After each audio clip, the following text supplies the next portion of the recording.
Install gauge manifold, leak test and refrigerant charging after evacuation.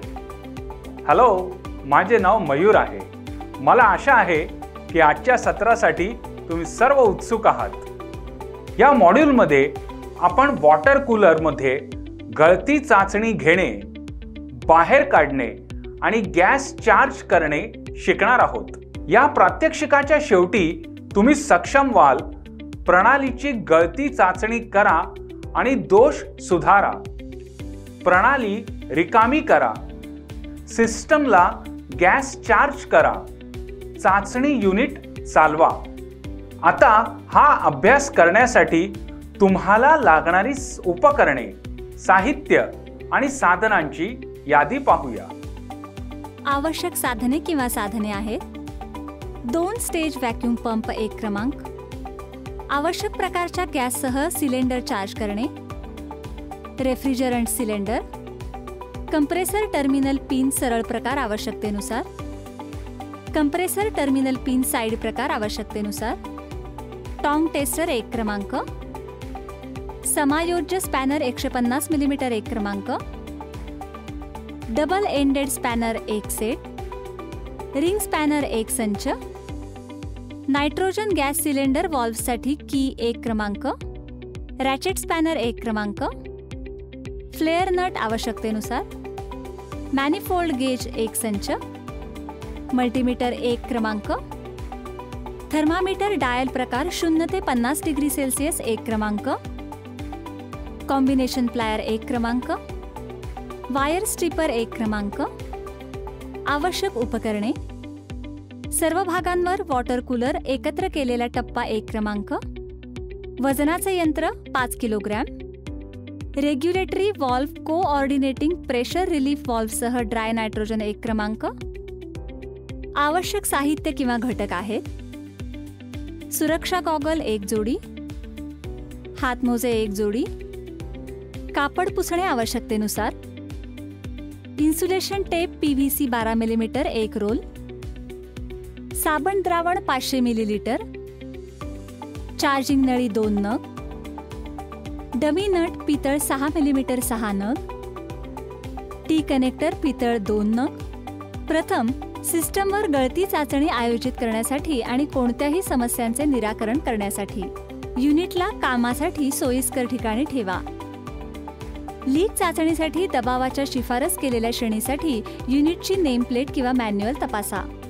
146.2 kilogram per centimetre दाबाने कोरडे nitrogen cylinder तयार करा. Pressure regulating valve आणि pressure safety valve किंवा pressure relief व्हॉल्व्हसह सुसज्ज. कोरड्या नायट्रोजन सिलेंडरच्या सेफ्टी व्हॉल्व्हच्या आउटलेटला लांबीच्या रबरी नळीचे एक टोक जोडा, ज्याला अन्यथा प्रेशर रिलीफ व्हॉल्व्ह म्हणतात.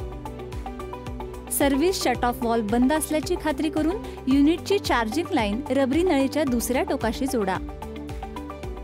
प्रेशर रेग्युलेटिंग व्हॉल्व्हवर हाय प्रेशर गेज लावा. 2.11 किलोग्रॅम पर सेंटीमीटर स्क्वेअर पासून दाब मध्यम पातळीवर वाढवण्यासाठी हळूहळू कोरडे नायट्रोजन व्हॉल्व्ह उघडा.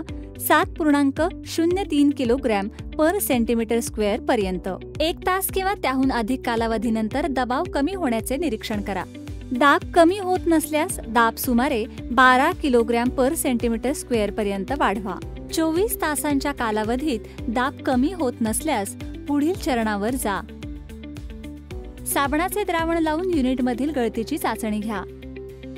गळती आढळल्यास युनिटला 12 किलोग्रॅम पर सेंटीमीटर स्क्वेअर दाबाखाली ठेवा.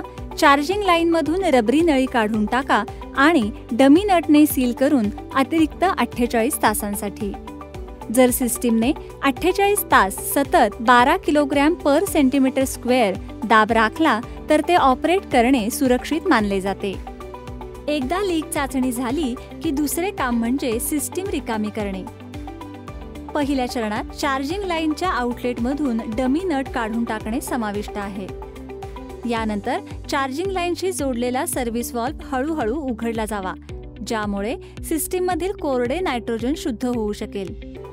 एकदा हे पूर्ण झाल्यावर सर्व कोरडे नायट्रोजन वातावरणात वाहून जाऊ द्यावे. अंदाजे 0.21 किलो पर सेंटीमीटर स्क्वेअर सोडले पाहिजे सिस्टीममध्ये कोरड्या नायट्रोजनचा दाब समान करण्यासाठी. पुढे आकृतीमध्ये दर्शवल्याप्रमाणे मॅनिफोल्ड गेजची जोडणी सुलभ करण्यासाठी चार्जिंग लाईनवर टी कनेक्शन प्रदान करणे आवश्यक आहे.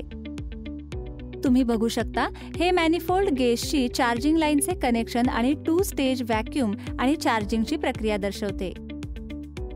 ऑइल बॅलास्टने सुसज्ज असलेल्या 2 स्टेज रोटरी डीप व्हॅक्यूम पंपला मॅनिफोल्ड गेजचे एक टोक जोडा. चार्जिंग सिलेंडरला जोडलेली मॅनिफोल्ड लाईन नंतर बंद केली पाहिजे. व्हॅक्यूम पंप सुरू करण्यापूर्वी पंपमधील तेलाची पातळी तपासणे आणि आवश्यक असल्यास अतिरिक्त वंगण तेल घालणे महत्त्वाचे आहे. एकदा तयार झाल्यावर व्हॅक्यूम पंप सुरू केला पाहिजे, ज्यामुळे व्हॅक्यूम पंप तेल गरम करण्यासाठी अर्धा तास चालेल आणि त्यात अडकलेली कोणतीही पाण्याची वाफ ऑइल गिट्टीद्वारे सोडली जाईल. व्हॅक्यूम पंपच्या आउटलेटवर कोरड्या नायट्रोजनचा दाब जाणवण्यासाठी चार्जिंग लाईनवर सर्व्हिस व्हॉल्व्ह आणि मॅनिफोल्ड गेज हळूहळू किंवा किंचित उघडा. चार्जिंग लाईनला जोडलेले सर्व्हिस व्हॉल्व्ह हळूहळू पूर्णपणे उघडा. गेज दाबाचे निरीक्षण करा, कारण ते मर्क्युरीच्या 50 मिलीमीटर वरून मर्क्युरीच्या 760 मिलीमीटर पर्यंत कमी होते. त्यानंतर व्हॅक्यूम पंप किमान 12 ते 24 तास चालवावा. सिस्टीममध्ये व्हॅक्यूम आहे की नाही ते तपासण्यासाठी व्हॅक्यूम 2दा किंवा 3दा खंडित करा. एकदा पुष्टी झाल्यानंतर चार्जिंग लाईनचा सेवा व्हॉल्व्ह बंद करा. ही प्रक्रिया R134A गॅस चार्जिंगसाठी सुरू ठेवली पाहिजे. कार्य 3. सिस्टीमला गॅस चार्ज करा.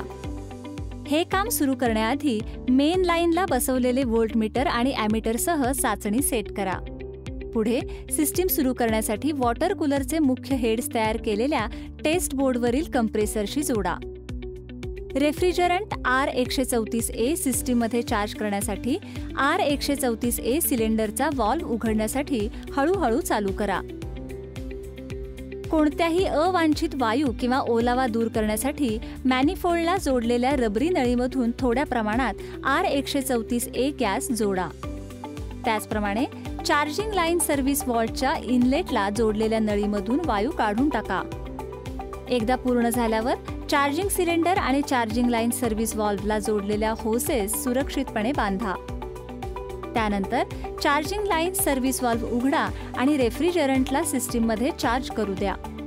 रेफ्रिजरंटला सिस्टीममध्ये हळूहळू आणि सातत्याने चार्ज करणे सुरू करा. गेज दाबाचे निरीक्षण करा. युनिट सुरू करा आणि चार्जिंग प्रक्रियेदरम्यान व्होल्टेज, करंट अँपिअरमध्ये आणि सभोवतालचे तापमान रेकॉर्ड करा. टीप: सिस्टीमच्या उच्च बाजूने आणि खालच्या बाजूने रेफ्रिजरंट चार्ज करण्याचा सल्ला दिला जातो. वजनानुसार देखील चार्ज करा. इलेक्ट्रॉनिक वजन यंत्र वापरा. नेम प्लेट विहित अँपिअरशी एकरूप होण्यासाठी युनिटचे चालणारे अँपिअर तपासा. कार्य 4. चाचणी युनिट चालवा. युनिट चालवण्याची चाचणी घेण्यासाठी या चरणांचे अनुसरण करा. चार्जिंग लाईनशी जोडलेला सर्व्हिस व्हॉल्व्ह बंद करा. चार्जिंग लाईन पिंच करा आणि 2दा क्रीम करा.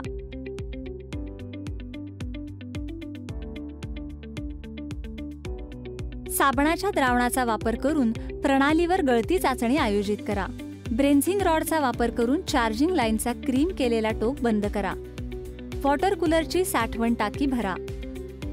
रेकॉर्ड चार्टवरील रीडिंग लक्षात घेऊन 2 ते 4 तासांच्या कालावधीसाठी युनिट चालवा. आम्ही प्रात्यक्षिकाच्या शेवटी आलो आहोत. या मॉड्यूलमध्ये आपण काय शिकलो याची थोडक्यात माहिती घेऊया. आम्ही शिकलो प्रणालीची गळती चाचणी करा आणि दोष सुधारा. प्रणाली रिकामी करा. सिस्टमला गॅस चार्ज करा. चाचणी युनिट चालवा. अशा प्रकारे आम्ही गेज मॅनिफोल्ड स्थापित करणे, गळती चाचण्या करणे आणि इव्हॅक्युएशन नंतर रेफ्रिजरंट चार्ज करण्याची प्रक्रिया शिकलो आहोत. अशा प्रकारे की तुम्हाला हे स्पष्टपणे समजले असेल. हा अभ्यास तुमच्या प्रशिक्षकाच्या मदतीने करा. धन्यवाद.